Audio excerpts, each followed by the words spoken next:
Vamos fazer uma aplicação muito rudimentar e muito simples para resolvermos o nosso próprio problema. É que se compararmos com qualquer outra coisa fica impensável. Eu vi um lugar de estacionamento e não sei se posso estacionar porque não sei se tenho a aplicação certa para estacionar naquele lugar de estacionamento. Isto não faz sentido na cabeça de ninguém. Portanto, há muita coisa que pode ser automatizada, há muita coisa que pode ser acelerada e nesse sentido acho que nós estamos a fazer o suficiente. Aquilo que nós começámos a perceber era que as dores dos nossos utilizadores em Portugal eram 2 vezes maiores assim que cruzávamos a fronteira. Nossa missão é simplificar e tornar a mobilidade elétrica acessível a todas as pessoas.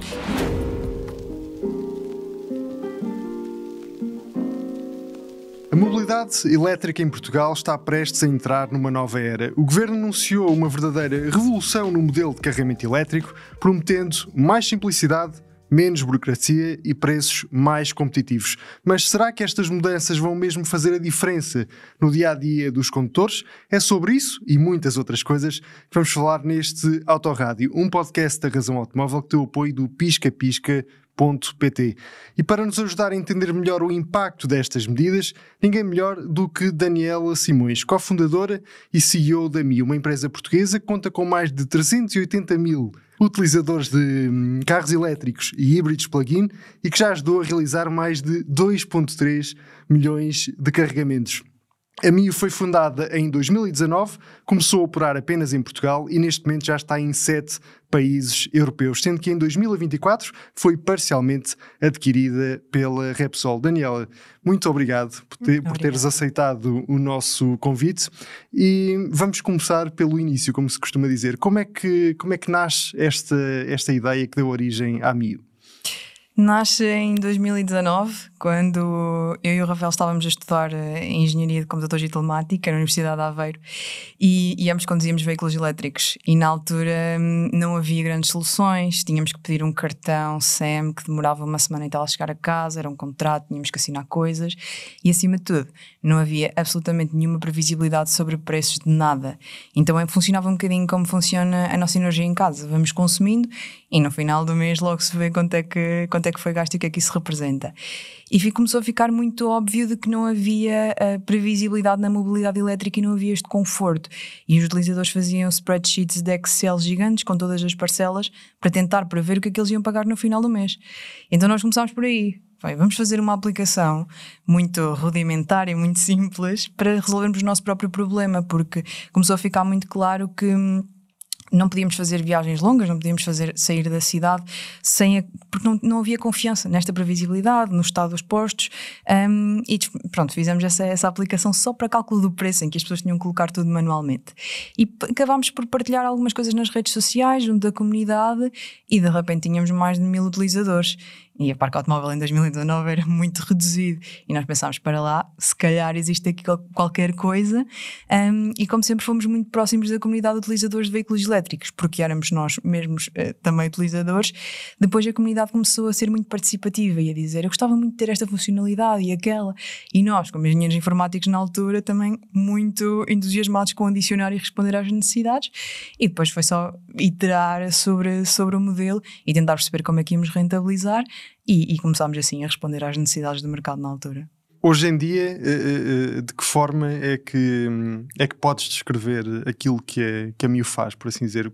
A MIO é um serviço, é uma aplicação que facilita a vida aos utilizadores de carros eletrificados, elétricos e híbridos plug-in. Mas se te pedíssemos para explicar o que é ao certo a MIO, como é que explicavas? Sim, eu costumo sempre dizer que a MIO é uma empresa de software. Portanto, o tema da energia e tudo mais não é o nosso core. Nós somos uma empresa de software e a nossa missão é simplificar a mobilidade elétrica para que o mercado cresça. Obviamente aquilo que era a simplificação em 2019 já não é simplificação em 2024 e não será em 2026 ou 2028. Mas a nossa missão é essa, é tornar a mobilidade elétrica acessível a todas as pessoas, porque no início havia muitas definições muito técnicas e era preciso a pessoa perceber o que era 1 kW versus 1 kWh e que tomada é que tinha o carro e qual é que era a potência do carro, do carregador e quanto é que o carro ia carregar naquele carregador específico e a amperagem e tudo mais e portanto o ecossistema estava ainda muito cru e era preciso esta camada de abstração que permitisse ao utilizador chegar ao carregador e dizer, eu tenho um Nissan Leaf, quero carregar dos 20% a 80%, por favor diga-me que tomada é que eu escolho e quanto é que isto vai custar e em quanto tempo é que eu posso sair daqui. E foi precisamente isso que fizemos. criar uma camada de abstração em que qualquer pessoa, mesmo que não entenda sequer a definição daquilo que é potência, consiga carregar e tenha previsibilidade sobre se consegue ou não, se está disponível ou não e quanto é que custa. Nós sabemos que em Portugal neste momento existem em circulação sensivelmente 170 mil carros 100% elétricos. Tens noção da quantidade de utilizadores destes carros elétricos é que utiliza o vosso serviço? A nossa cota de mercado de utilizadores registados em Portugal são 70%. Portanto, 70% das pessoas que têm um carro elétrico em Portugal têm IMI instalado e usam-nos para encontrar o posto de carregamento, perceber se está livre, perceber o que é que a comunidade diz, porque depois, como se formos sempre muito próximos da comunidade e a comunidade reage muito bem às nossas soluções, também usam a MIO como meio de fiabilidade, ou seja, eles deixam reviews nos posts ou deixam comentários sobre se está a funcionar, se não está, ou se está em manutenção, ou se por acaso, às vezes acontece, há uma feira à volta do posto e o acesso é vedado por algum motivo. Então pronto, as pessoas acabam sempre por consultar para ter um bocadinho mais de descanso no que diz respeito à utilização da rede pública. Falando dos carregamentos, conseguem avançar números? Por exemplo, quantos carregamentos são feitos por dia em Portugal? Eu nem sequer sei qual é que é esse número. Eu sei que nós, enfim, em Portugal é o nosso país principal, porque foi aqui que começámos, e sei que 50% das sessões feitas em Portugal são empresas e 50% são, em Portugal não, com a MIO em Portugal, são particulares, o que nos diz que as frotas começam agora a ganhar um bocadinho de terreno, porque até então víamos mais clientes particulares, e as frotas foram também um bocadinho a medo, também pelo tempo de entrega dos automóveis e tudo mais, e vimos uma rampa muito acentuada no último ano de frotas. A Mobié disponibiliza esses números públicos, porque para já ainda temos esses números centralizados, mas eu não sei dizer qual é que é o número diário. Então, falando se calhar já desse ponto, que é, fala-se aqui bastante neste momento das alterações que vão ser feitas relativamente aos carregamentos, nomeadamente a liberalização do mercado, e já que agarras na questão da Mobié, temos aqui algumas questões que gostávamos de colocar. A figura da Mobié, na tua opinião, tem sido um problema ou uma vantagem na mobilidade elétrica em Portugal? Vou responder essa questão numa ótica de utilizadora. A Mobié permite-me, como utilizadora, carregar em qualquer posto de carregamento e, portanto, é uma vantagem muito clara se compararmos com aquilo que acontece noutros países. A Mobié é também uma garantia de que aquele posto de carregamento cumpre determinados requisitos para pertencer à rede, o que já não acontece noutros países. Portanto, porque temos esta garantia de que o posto tem que corresponder a determinadas expectativas, depois acabamos por ter mais postos funcionais e o uptime do posto acaba por ser normalmente maior. Portanto, de um ponto de vista de utilizadora, que posso viajar do norte ao sul é usar qualquer posto de carregamento, eu diria que a Mobié tem sido uma vantagem ao garantir este roaming e estes critérios mínimos para se pertencer à rede. E temos outros países em que, por exemplo, há muitos postos a funcionar offline. Isto significa que nós sabemos que o posto está lá, mas não sabemos se o posto está livre ou não está. Isto torna a gestão diária de um utilizador de veículos elétricos um bocadinho mais desafiante. Ou seja, as pessoas com este sistema online conseguem perceber se o posto está disponível, se não está disponível. Que tomada é que está disponível. E este plano de ação que foi anunciado pelo Governo, nós podemos resumir, isto tem a ver com o fim da obrigatoriedade de contrato, o livre acesso a qualquer posto, isto atalhando caminho. Nós temos alguns conteúdos publicados sobre isto, depois quem não está a ouvir, se quiser ver, pode consultar. Vamos deixar um link na descrição daqui do podcast no YouTube e também no nosso website para que tenham acesso à informação toda. Para além destes dois, também há a uniformização da unidade de contagem, que é, no fundo, facilita a comparação de preços entre diferentes operadores, a concorrência em autoestradas, a produção local de energia, o carregamento bidirecional, em que os veículos elétricos poderão fornecer energia excedentária de volta à rede, e o fim da figura do comercializador de mobilidade elétrica. Daniela, como é que tu vês este plano de ação que foi anunciado pelo Governo? Isto vai melhorar ou vai piorar as condições de acesso à mobilidade elétrica em Portugal? Prós e contras. Por um lado, o fim da obrigatoriedade do roaming preocupa-me enquanto utilizadora, porque eu vivo em Madrid, eu atravesso Espanha várias vezes e sei o que é viver na pele uma rede fragmentada e compreendo a dificuldade que é que se compararmos com qualquer outra coisa fica impensável. Ou seja, se compararmos com eu vi um lugar de estacionamento e não sei se posso estacionar porque não sei se tenho a aplicação certa para estacionar naquele lugar de estacionamento ou de abastecer naquela bomba de combustível, isto não faz sentido na cabeça de ninguém, mas por algum motivo acaba por fazer sentido para muitas pessoas na mobilidade elétrica. Portanto, o fim do roaming obrigatório preocupa-me nesse sentido, porque como utilizadora sei que é altamente cómodo poder viajar tranquilamente com uma só solução. Podes apenas descrever o que é que significa o roaming nos carregamentos para quem nos está a ouvir e não tem provavelmente carros elétricos poder perceber? Claro, o roaming significa que eu com um cartão ou com uma aplicação que crio uma conta, registro uma vez no método de pagamento dos meus dados de faturação, tenho acesso a 100% da rede de carregamentos pública. Ou seja, qualquer posto que eu veja na via pública, autoestrada, num hipermercado, está sempre disponível para que eu possa carregar. No estrangeiro não é assim que funciona. Se nós colocarmos aqui o pé em Espanha já não é bem assim que funciona e cada posto de carregamento pode estar na sua rede, ou seja, pode ser o que se costuma chamar uma ilha isolada. O que é que significa? Que eu ao chegar àquele posto tenho que consultar as minhas 2 ou 3 aplicações que eu já tenho, tentar perceber se ele está inserido numa dessas 3, no limite pode não estar, pode também não ter um terminal multibanco para que eu possa pagar e muitas das vezes o que acontece é que eu tenho que instalar uma nova aplicação e depois vai depender da qualidade de software que existe, porque imensas aplicações nem sequer permitem dados de faturação portugueses ou coisas desse género. Portanto, dificulta um bocadinho e o roaming nas telecomunicações também evoluiu para aí, por isso eu vou com o meu número português para Espanha e França e continuo a ter comunicações e a ideia é que nós sejamos cada vez mais interoperáveis e não o contrário. E diz-me uma coisa, tudo isto tu referes, isso parece-me ser uma coisa bastante complexa para a maioria das pessoas, a não ser que seja alguém muito interessado nessas coisas muito específicas do carregamentos elétricos. A maioria das pessoas que tem um carro a combustão, poderá estar a equacionar passar para um carro elétrico. Tu não achas que tudo isto afasta muitas pessoas de fazer essa transição? Acho que quem está consciente daquilo que é esta alteração pode ficar ligeiramente assustado porque, por um lado, não se compreende a profundidade e a complexidade do tema e, por outro, quem compreende realmente acaba por ser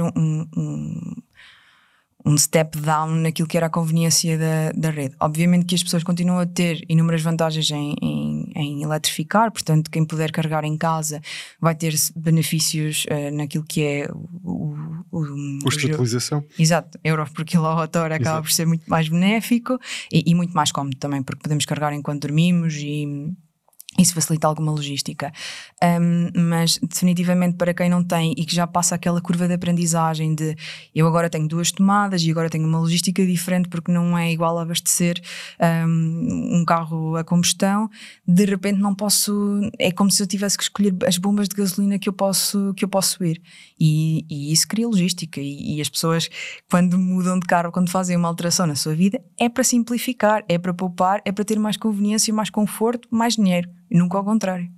Sim, no fundo a sensação que de certa maneira fica é que estamos a dar alguns passos atrás, porque a altura em que precisávamos de vários cartões, várias aplicações para conseguir carregar em todo lado, de certa maneira já passou e a MIUS acabou por ter um papel muito importante nisso. Portanto, se com este processo que supostamente tinha como missão simplificar, vamos ter que voltar a ter mais serviços, mais cartões, mais aplicações, isto no fundo é um contrassenso. Sim, pode ser um retrocesso, a não ser que as empresas que estão em Portugal neste momento e que sabem quais são as vantagens do roaming, que decidam realmente abrir as suas redes. Pode acontecer que as empresas decidam, eu não quero verticalizar, eu não quero fechar, portanto qualquer a nova forma, ou seja, em vez de termos SEMs, agora teremos IMSPs, que é simplesmente um novo nome que não vende energia. E, portanto, eu quero permitir que estes GMSPs possam carregar nas minhas redes, porque são eles quem me traz o utilizador. São eles o contacto com o cliente e são eles o meu broadcast para a comunidade. E eu sinto que as empresas em Portugal têm essa noção, porque vivemos aqui há alguns anos com roaming obrigatório e, portanto, criou-se, e eles têm dados. Eles sabem, os operadores, que são as empresas que colocam os postos na via pública, sabem quantos utilizadores é que carregam nos postos de carregamento deles de cada SEM atualmente. Portanto, eles sabem que precisam do restante ecossistema. No entanto, nada os impedirá de verticalizar e de não, de certa forma, de excluir de uma forma ou outra outros GMSPs. E isso dificulta aqui a concorrência e... Bem, vamos ter que esperar para ver o que é que acontece. E sabendo desta transformação que os SEM vão ter necessariamente que sofrer, e sendo a MIO um comercializador de energia também, como é que isto vai, de certa maneira, afetar o vosso modelo de negócio? Isto é para vocês um problema? É uma oportunidade? Nós olhamos enquanto empresa, nós olhamos para esta alteração como uma oportunidade, porque nós costumávamos brincar até que vender energia era um mal necessário, porque nós somos MSPs na Europa toda, nos 6 países em que estamos, só em Portugal é que era diferente. Portanto, vender energia não é propriamente aquilo que queremos fazer, até porque somos uma empresa de software. Nós queremos providenciar o serviço ao cliente final e permitir que ele carregue na mesma, mas para isso não precisamos de vender energia. E naturalmente, com uma potencial verticalização ou com a não discriminação de preços, temos aqui oportunidades de acordos comerciais que podem ser bastante benéficos para o utilizador final, para a MIO, para as empresas. Mas agora vai depender também de como é que o mercado se ajusta e qual é que é o posicionamento das maiores empresas na área da mobilidade elétrica em Portugal. Sobre isto, sobre os preços, eu acho que e isto está indexado à vantagem para que tu falas para os utilizadores. Porquê é que os preços dos carregamentos variam tanto entre diferentes operadores do mercado? Entre diferentes SEMs? Sim. Em Portugal? Sim. Depende. Por exemplo, a MIO trabalha de forma indexada, ou seja, se o mercado sobe, o nosso preço sobe, se o mercado desce, o nosso preço desce. E isto foi depois da crise energética que nós alterámos o nosso modelo, porque os contratos a longo termo estavam um bocadinho mais frágeis. E para sermos também justos com a comunidade, se a energia está barata, então está barata para toda a gente. Se está cara, então está cara para toda a gente. E depois temos muita diversidade, ou seja, nós temos empresas que cobram por minuto e outras empresas que cobram por quilowatt-hora. E os preços também diferem tanto pela própria utilização que se faz na rede. Ou seja, se eu estou a cobrar por minuto e o meu carro só carrega a 50, mas eu estou a carregar num posto de 90 ou 120, eu estou a pagar ali por um serviço que não estou a usufruir. E nós tentamos trabalhar muito nesse sentido na educação daquilo que é a comunidade e no custo-benefício. E portanto o que nós queremos dizer às pessoas é: não vale a pena carregar aqui porque vai pagar mais sem usufruir, portanto aqui nesta tomada se calhar seria uma melhor escolha. E portanto acaba por ser complexo e depois nós também colocámos o comparador de preços. Portanto, apesar de nós sermos um SEM em Portugal, nós permitimos que o utilizador compare com todos os SEMs que tenha disponível ou que tenha interesse, e portanto não obrigamos ninguém a carregar connosco. Se eles virem que um concorrente nosso é mais barato naquele cenário porque cobra por minuto e nós cobramos por quilowatt-hora, ou a energia naquele minuto está caro, o utilizador é mais do que livre de carregar com a concorrência. E isto também torna o mercado relativamente livre e esta concorrência acaba por ser saudável porque temos interesse em ter preços competitivos e serviços inovadores. Vocês ponderam em algum momento passar para uma taxa fixa, por assim dizer? Sim, nós começamos agora a trabalhar um bocadinho mais com as empresas, e as empresas não estão tão... ou seja, as empresas precisam um bocadinho mais de previsibilidade nos custos. E portanto começamos a tentar migrar para um preço fixo. Ainda assim, sendo completamente transparente, o preço indexado acaba por ser mais benéfico para o utilizador particular, que não precisa tanto desta previsibilidade, porque pode tirar partido dos momentos em que a energia está muito, muito barata. E se nós fixarmos o preço, se a energia estiver barata, o utilizador não consegue aproveitar esse momento, mas claro que se estiver demasiado caro, o utilizador tem essa segurança.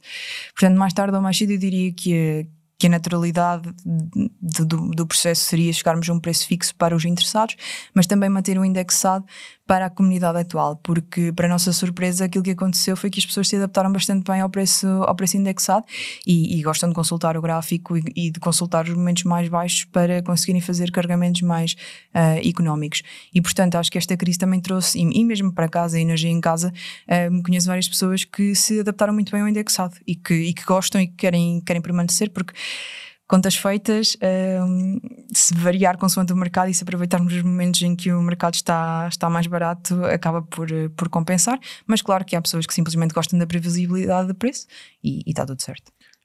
Daquela que é a vossa experiência no que toca a preços, ainda não saindo deste capítulo, porque achamos que é um ponto importante, principalmente a experiência de quem carrega na rede pública. A maioria das pessoas não tem uma garagem onde carregar ou um local onde possa carregar fora de casa, seja numa empresa, seja num sítio privado. A maioria dos condutores, não me diga a maioria dos proprietários de carros elétricos, porque esses é uma realidade diferente.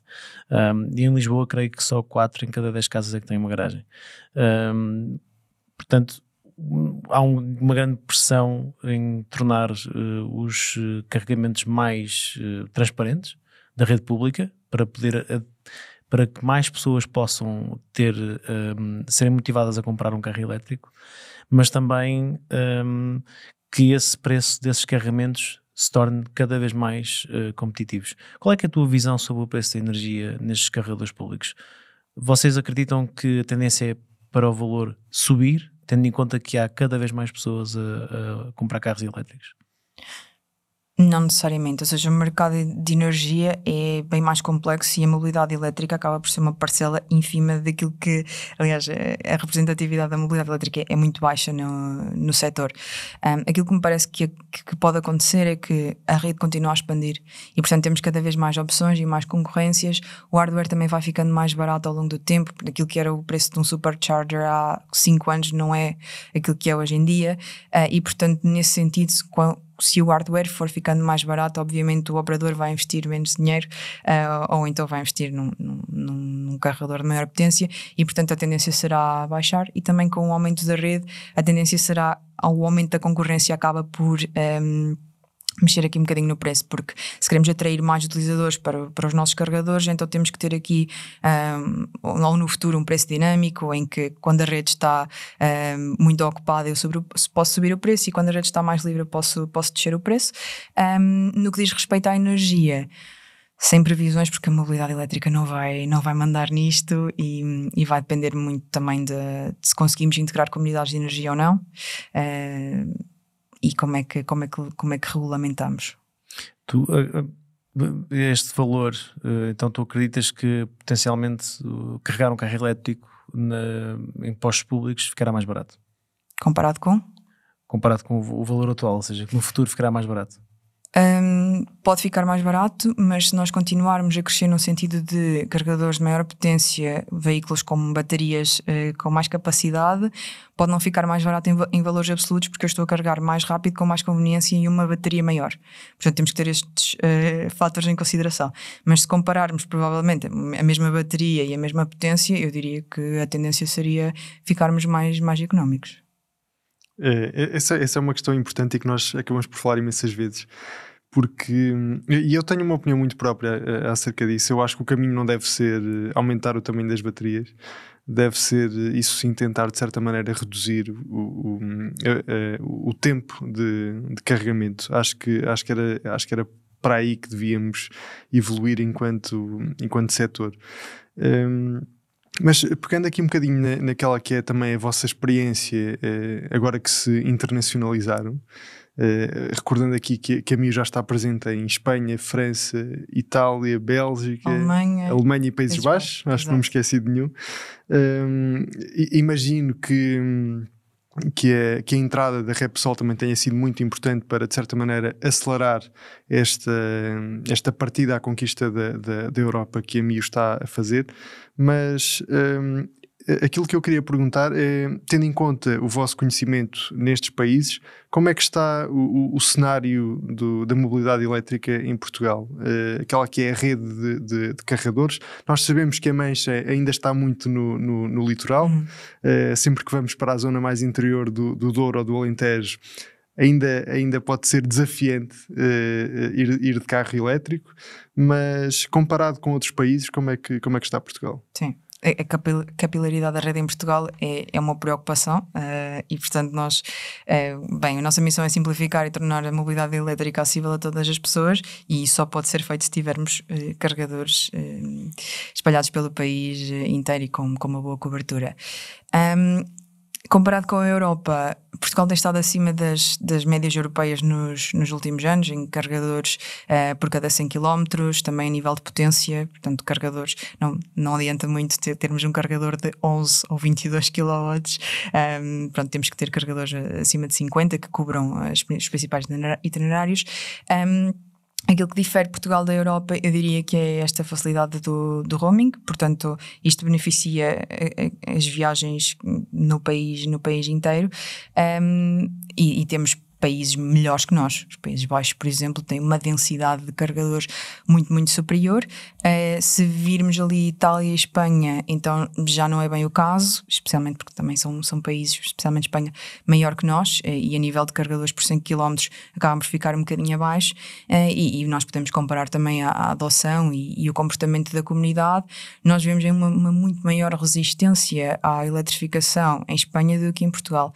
Em Portugal adotámos carros elétricos muito mais cedo, ficámos confortáveis com a nova tecnologia, confiamos nos carros e na tecnologia, e em Espanha não está a acontecer bem a mesma coisa, e em França, e a comunidade fica muito reticente a migrar para um veículo elétrico. E isso também tem que ver com a rede, porque até brincámos em mesas redondas que primeiro criam-se os lagos e só depois vêm os patos, e isto é Henrique Sanches da VE, e não o contrário. Portanto, primeiro vem a rede, primeiro vem a confiança de que podemos viajar à vontade e que eu não vou ficar agora constrangido por ter um carro elétrico, e só depois vem, ok, o meu amigo A, o meu amigo B e a minha empresa têm um carro elétrico e eles conseguem fazer as viagens que querem, então eu também consigo, e começo agora a ter uma percepção um bocadinho diferente.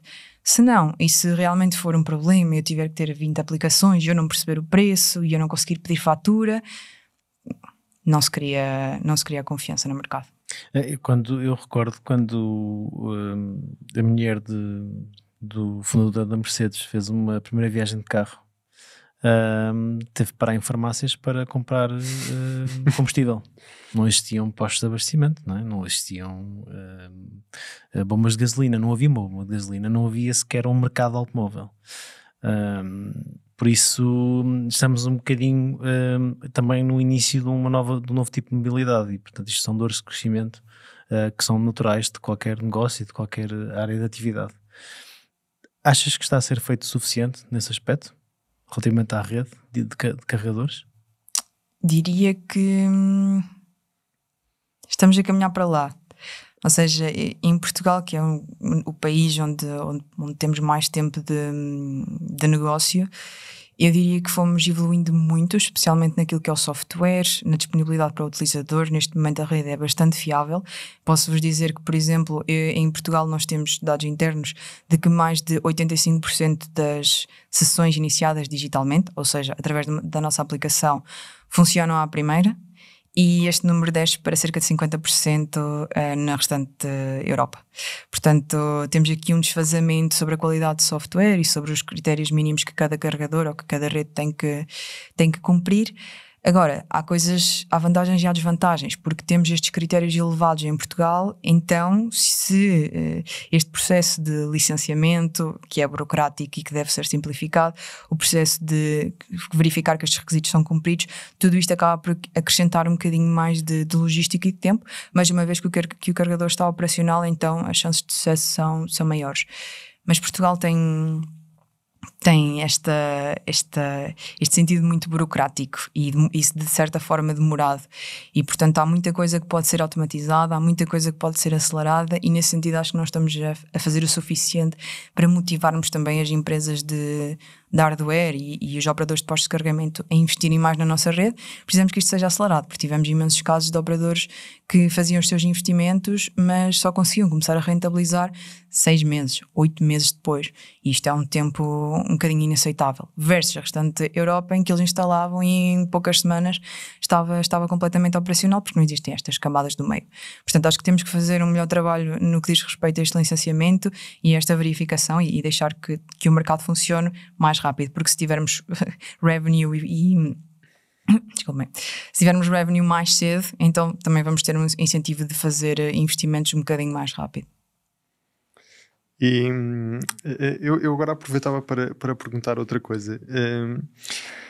Tendo a mio a importância que tem e a cobertura que tem na mobilidade elétrica no nosso país, vocês, por exemplo, foram consultados pelo Governo para contribuir com inputs para esta reforma do plano que o Governo está a operar? Nós disponibilizámos-nos a falar com o Governo e falámos e continuamos a falar com diversos partidos políticos também para percebermos qual é que era o posicionamento deles e se estavam a favor ou contra o que estava a ser discutido, tentarmos ganhar um bocadinho de perspectiva, mas acima de tudo quisemos disponibilizar dados, porque tendo 70% da comunidade em Portugal achámos que os nossos inputs seriam valiosos. E temos estado a falar e prós e contras naquilo que seria que afetará as empresas e o cliente particular, e como é que poderíamos chegar aqui a um meio termo e ter o melhor dos dois mundos, ou seja, uma simplificação e uma concorrência no que diz respeito ao pricing e a acordos comerciais específicos, sem comprometer o roaming, sem comprometer a boa experiência do utilizador. E temos participado, e neste momento existe a consulta pública que também iremos participar, mas tudo o que podemos fazer é oferecer os nossos insights sobre o nosso país e com os 5 anos que temos. E agora uma questão um bocadinho mais delicada, naturalmente só respondes se quiseres, mas aquilo que temos assistido a Portugal é que vemos claramente uma marca, a Tesla, a navegar de certa maneira aqui à margem daquilo que estava a ser feito em termos de mobilidade elétrica em Portugal. Achas que o caso da Tesla de certa maneira acabou por influenciar este novo plano que o Governo pretende implementar em Portugal? É difícil dizer, é difícil responder, talvez sim, talvez não. A verdade é que a Tesla tem estado em negociações com o Governo, porque até congelaram a abertura de novos superchargers, portanto isso é informação pública, é isso que nós sabemos. E durante vários anos. Exato, e tudo o que a Tesla tinha que fazer para estar legal em Portugal era formalizar-se como SEM, porque as únicas entidades que podem vender energia na mobilidade elétrica é um SEM, portanto é preciso ter uma licença específica. E até ao dia de hoje parece-nos que a Tesla não seguiu esse caminho, e provavelmente pode ou não ter oferecido o seu ponto de vista da mesma forma que outros players do mercado fizeram, e ao que parece o Governo atual considerou que uma verticalização do mercado ou uma liberalização neste sentido podia ser mais benéfico, o que de certa forma responde a algumas necessidades da Tesla, mas não a todas. Portanto, não é que a Tesla tenha todos os seus problemas resolvidos por esta verticalização, terá na mesma que se adaptar ao nosso mercado. A nível dos vossos clientes, qual é que é o número, o volume que representa a Tesla nestes clientes? Estão situados em que imagino que seja numa posição confortável? Sim, a Tesla neste momento está em segundo lugar naquilo que é o carro do nosso utilizador, até porque a Tesla tem sido campeã de vendas meses consecutivos em Portugal, portanto grande parte dos nossos utilizadores tem um Tesla. E usam a rede pública na mesma, ou seja, os superchargers têm obviamente uma fatia de, não sei dizer quanto, porque lá está, são uma rede fechada, são uma rede completamente isolada, sem partilha de dados, mas os utilizadores Tesla são na mesma utilizadores da via pública. Nós recebemos inúmeros comentários todos os dias de pessoas que conduzem carros a combustão. Nomeadamente em conteúdos sobre carros elétricos. E E muitos deles abordam temas muito concretos.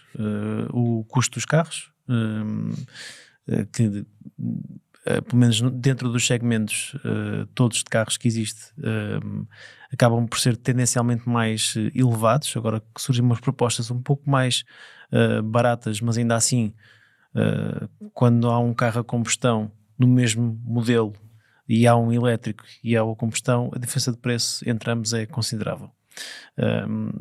Podemos concretizar, no caso, por exemplo, do Citroën C3.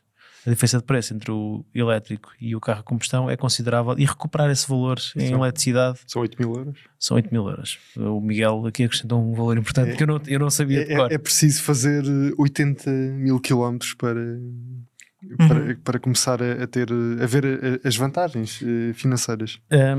Falaste há pouco das vantagens inequívocas, porque são inequívocas, de quem tem um carro elétrico ou um híbrido plug-in e carrega em casa, porque o preço é muito, muito baixo.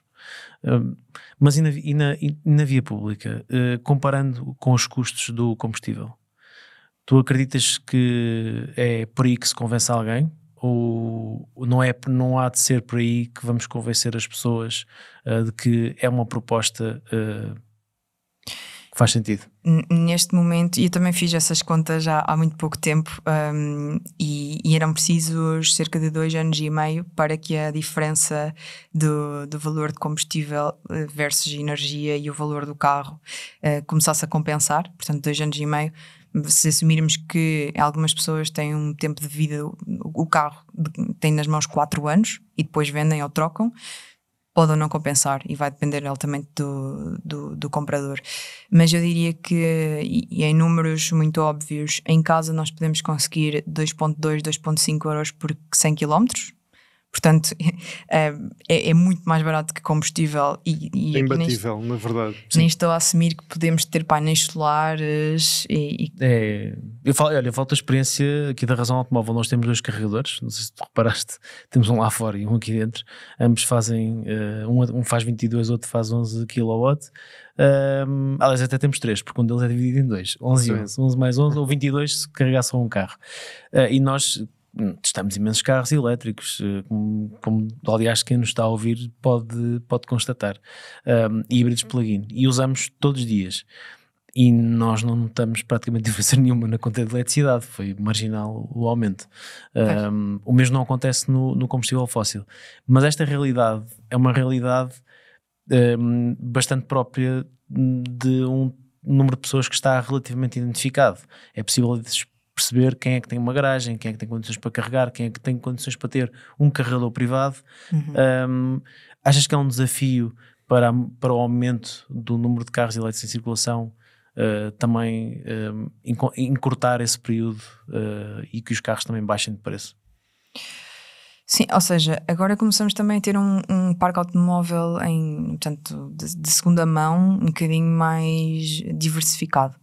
Os carros elétricos ainda são uma novidade, portanto o mercado vai demorar aqui um bocadinho a ajustar e termos muito mais oferta em segunda mão, o que desce drasticamente o preço dos veículos elétricos. Mas temos assistido também a uma tendência de os carros elétricos estão cada vez mais acessíveis. Mas se me perguntarem, um elétrico é mais barato que um carro a combustão, na mesma gama?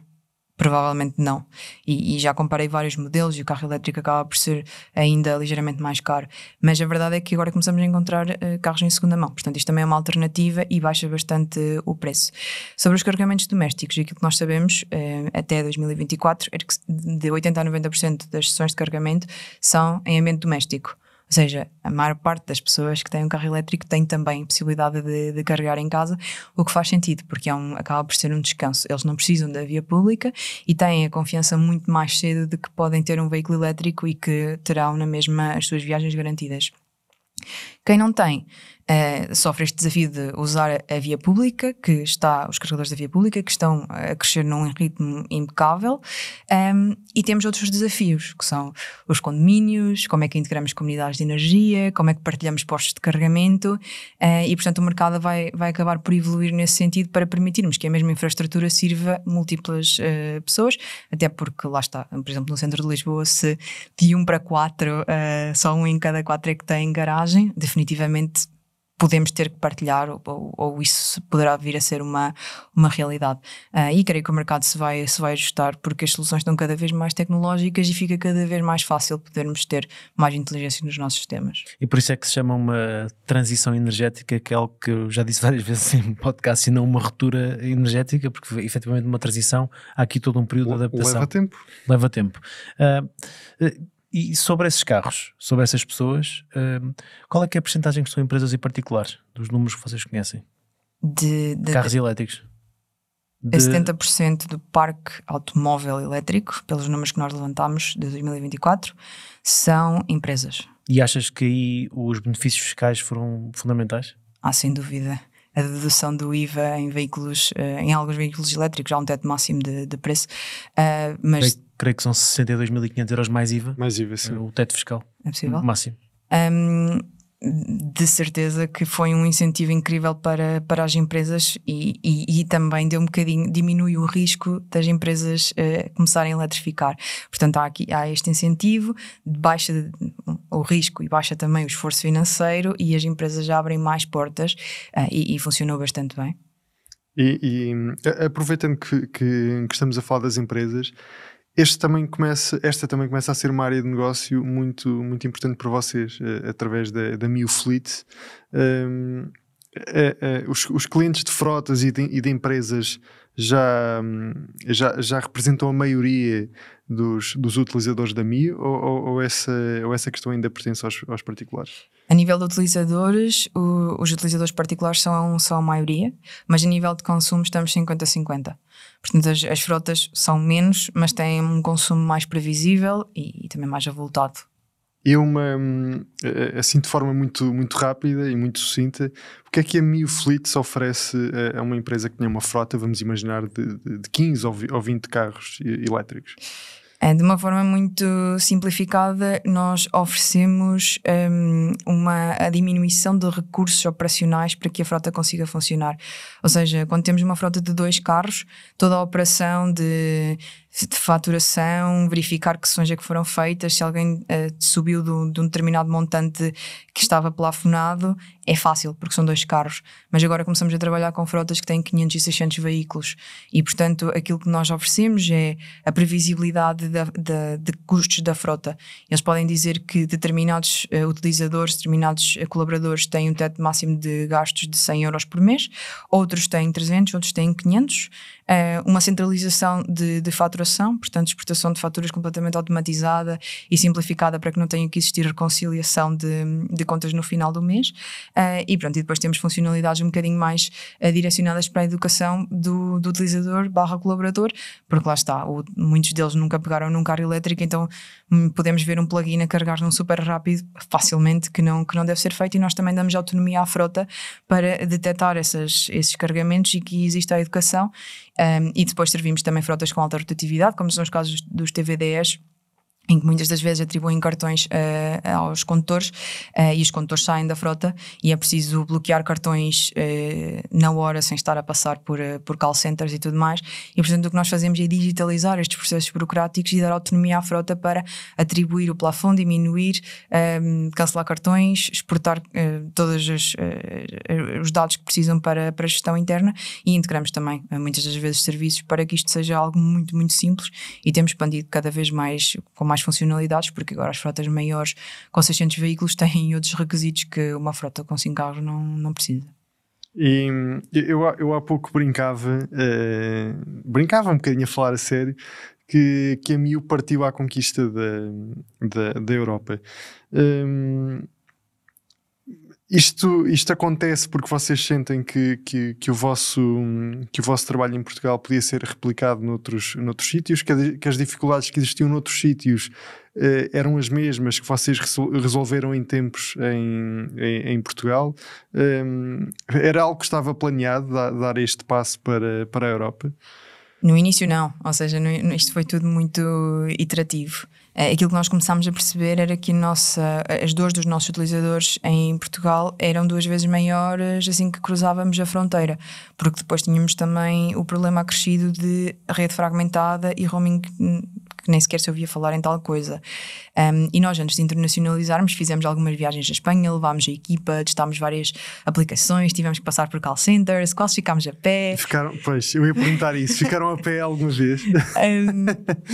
Eu não, e a nossa equipa não, mas porque tínhamos para já temos o know-how, portanto nós já íamos preparados com cartões físicos e várias aplicações, e ainda assim precisámos de contactar apoio ao cliente porque problemas com pagamento, problemas de iniciação e um problema a atravessar Espanha, ou seja, quando nós estamos em cidades como Madrid ou Barcelona, que estão altamente concentradas, têm muitos carregadores, aquilo que acontece é que o próximo carregador pode ser a 35, 60 km. E quando estamos a falar de autonomias de 200 e qualquer coisa, 300, e chegamos ao carregador ali nos 15, 20%, de repente fica assim um bocadinho tenso o momento em que temos que escolher se avançamos ou não. Mas fizemos essas viagens e percebemos imediatamente que, ok, isto aqui fora é bem mais complicado do que temos em Portugal, e abraçámos o desafio. Ou seja, nós já sabíamos que a realidade ia ser completamente diferente no que diz respeito à nossa penetração de mercado, também porque as camadas do meio não funcionam como funcionam em Portugal.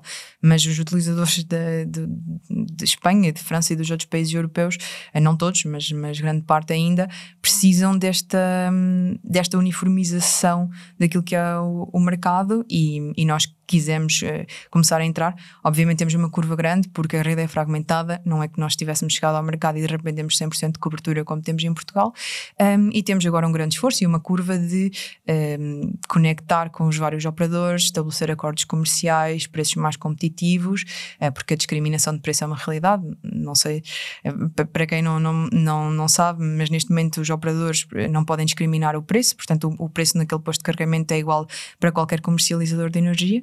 Lá fora não funciona assim, portanto existem acordos comerciais que podem ser estabelecidos e termos de discriminação de preço, portanto pode ser muito barato como pode ser muito caro, e quando eu digo muito caro é passarmos 30 cêntimos por kWh para 1 euro por kWh, e isto torna a experiência muito complexa porque se eu usar a aplicação A pago 70% mais do que se eu usar a aplicação B, e esta comparação, se não estiver unificada, é trabalhosa. E o facto de vocês agora contarem com o suporte e com o músculo de um gigante como a Repsol, de certa maneira tem colocado mais barreiras na hora de negociar acordos com outros operadores? Para tentar resolver isso que estavas a explicar, de diminuir essa diferença entre os preços? Diria que não tem estabelecido, não tem colocado barreiras, porque nós estabelecemos logo no contacto inicial que a Repsol está na nossa estrutura acionista, mas nós somos uma empresa independente. Ou seja, a administração e a gestão da empresa diz respeito a quem está no dia-a-dia da empresa, e os acordos foram feitos precisamente para garantir isso, e damos essa segurança a todos os nossos parceiros. Obviamente alguns parceiros ficam um bocadinho mais confortáveis por verem a Repsol como investidor ou presidente da nossa estrutura acionista, porque a Mio não tem nome na Europa toda e não fatura tantos milhões quanto a Repsol, e isso dá algum descanso e alguma confiança a alguns parceiros. Naturalmente a outros que são concorrentes, têm um bocadinho mais de cautela neste sentido, mas nós damos na mesma a segurança que estou a dizer de sermos independentes e de queremos trabalhar. Assinamos os nossos NDAs e não temos sentido que os parceiros não fecham acordos connosco por causa disso. Eu estava a ouvir-te e acho que isto é uma parte do podcast que faz sentido nós darmos alguma atenção, porque até agora estivemos a falar de carros elétricos, carregadores, etc. Mas nós temos aqui no Autorádio hoje uma pessoa que ainda está à porta dos 30 anos, ainda não está a menos de quase, mas que nos últimos 5 anos criou uma empresa. Essa empresa cresceu para quase, não tarda muito, quase 500 mil de utilizadores, já expandiu para outros mercados, está em 7 mercados, entretanto foste comprada por uma mega empresa como a Repsol, e com uma negociação que deve ter sido certamente difícil. Como é que se vai de uma microempresa até uma empresa que está com esta projeção internacional? Como é que foi todo esse processo para ti? Iterativamente, e eu sei que esta resposta pode ser decepcionante, mas eu sinto que parte da minha missão é também tirar o romance a esta história do empreendedorismo, em que um dia vamos acordar com uma ideia excelente, sentados na beira da cama, e que de repente a nossa vida vai fazer sentido e vamos faturar milhões. Ou seja, nós encontramos um espaço no mercado que fazia sentido preencher, e a partir daí ouvimos muito aquilo que o mercado precisava. E às vezes o mercado sabe o que é que precisa, outras vezes ainda não percebeu o que é que precisa. E já aconteceu lançarmos funcionalidades e produtos demasiado cedo, como o caso do Mio Fleet, e só passado 1 ano e meio, 2 anos é que começou a fazer sentido e começámos uma curva mais acelerada. Mas o nosso trajeto tem sido muito ouvir o mercado, ajustar e reagir muito rápido. Ou seja, o facto de nós sermos uma empresa tecnológica e uma empresa que reage àquilo que o mercado pede e àquilo que o mercado muda. Ainda agora estamos a viver esta fase de potencial alteração de regulamentação e estamos prontos para reagir e mudar aquilo que é o nosso modelo de negócio e a nossa postura no mercado, e isso permite-nos acompanhar a onda e não nadar contra a maré. E portanto o nosso tem sido muito iterativo, passo por passo, e tentar perceber onde é que podemos acrescentar valor a seguir, e o caminho acaba por ser muito natural ao longo do crescimento do mercado. Eu tinha comentado contigo antes de começarmos o podcast que achava que a história era muito similar com a nossa, porque nós também há 12 anos lançamos um produto porque achávamos que faltava uma oferta no mercado 100% digital neste setor. Entretanto, pronto, o resto é história, e identifico-me perfeitamente com aquilo que tu partilhaste e do romantismo do empreendedorismo, porque também não senti em nenhum momento, nem aos dias que correm. Mas neste momento 7 mercados. E há perspectiva de entrarem mais?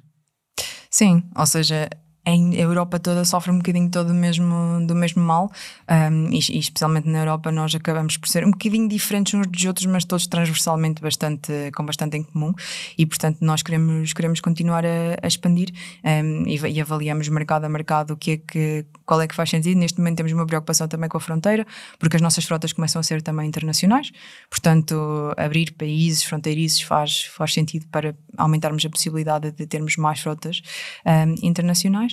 E a nossa missão também é continuar a expandir e levar os nossos serviços onde eles fazem falta. E há algum país em particular que tenha sido mais difícil entrar? França. França tem sido um país difícil e foi o nosso segundo país a internacionalizar. Entretanto, fizemos outros testes em mais países e a reação foi completamente diferente. Portanto, a nossa postura acaba por ser semelhante nos vários países, até porque, como eu estava a dizer, temos algumas coisas que nos separam, mas mais coisas que nos unem.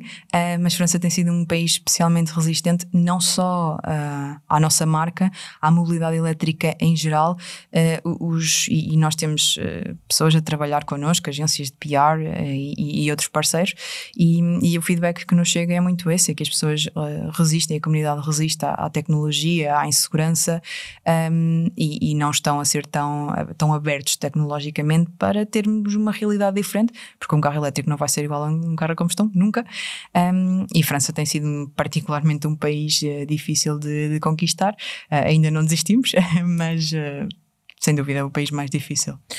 Daniela, como é que tu vês estas alterações no quadro europeu relativamente às emissões? Este passo ao lado da Comissão Europeia, que está a abrir aqui a hipótese dos construtores adiarem o cumprimento das metas de emissões para facilitar esta transição. Tu achas que é positivo? Ou achas que... eu sei que estou a perguntar isto a alguém que vende um serviço que promove a mobilidade elétrica, não é? Sim, não. Mas gostava de ouvir a tua opinião. Eu percebo que possam existir meios que justifiquem os fins. Eu diria que as metas têm que ser realistas, e nós temos também assistido, por exemplo, a Madrid é uma cidade desse género, e Lisboa também está a ser, em que os centros das cidades agora só permitem determinados tipos de veículos com emissões mais reduzidas, e isso, bem, de uma forma moral dificulta o acesso a determinadas pessoas, mas de outra forma também responde àquilo que é a expectativa de termos cidades mais saudáveis. Portanto, é difícil posicionar, porque por um lado acelerar faz todo o sentido a longo prazo, mas também percebo que diminua relativamente a urgência atual. Portanto, eu diria que neste caso pode ser um dos casos em que os meios justifiquem os fins, mas honestamente não tenho todos os dados e não consigo ter um modelo de previsibilidade para saber o que é que acontece e quanto é que regredimos e avançamos se esse for o caminho. Então, e tu, enquanto CEO da MIO, achas que isto deve ser uma relação equilibrada entre aquilo que são as metas de emissões e aquilo que é a realidade das pessoas? Definitivamente. Não pode haver mobilidade elétrica, ou não pode haver uma meta que não sirva à comunidade, que não sirva à população. Portanto, há que haver aqui um meio termo e um equilíbrio de garantir a qualidade de vida, garantir o acesso e garantir a mobilidade daquilo que é a população e, obviamente, a sustentabilidade, que tem que ser um tema urgente e levado muito a sério, mas não a qualquer custo. Eu queria só perguntar mais uma questão, porque nós tocámos ao de leve nisto no início, mas acabámos por não aprofundar.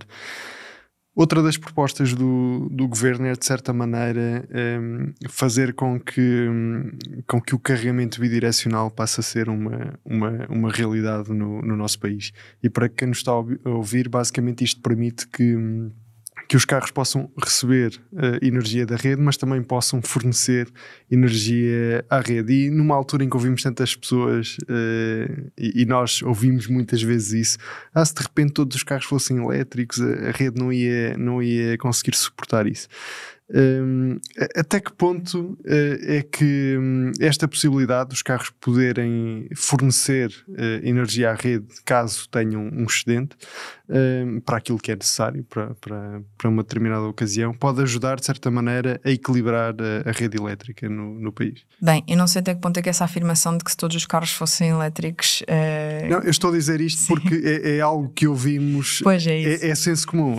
Ouvimos muitas pessoas a dizer. Sim, dizer não é a nossa opinião sobre o tema. Não é a nossa convicção. É isso, se conseguíssemos perceber o consumo de uma fábrica versus 50 ou 60 veículos elétricos, nós íamos perceber o que é que o volume diz em relação a essa afirmação, que não sei se é verdadeira, não sei se é falsa, mas deixo aqui a questão porque creio que há a percepção de que o consumo dos veículos elétricos é uma coisa completamente absurda e, na verdade, se compararmos com uma ou duas indústrias, é ínfima o consumo.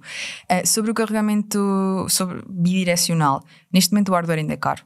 Portanto, há poucos veículos elétricos que o permitem e há poucos postos de carregamento que o permitem.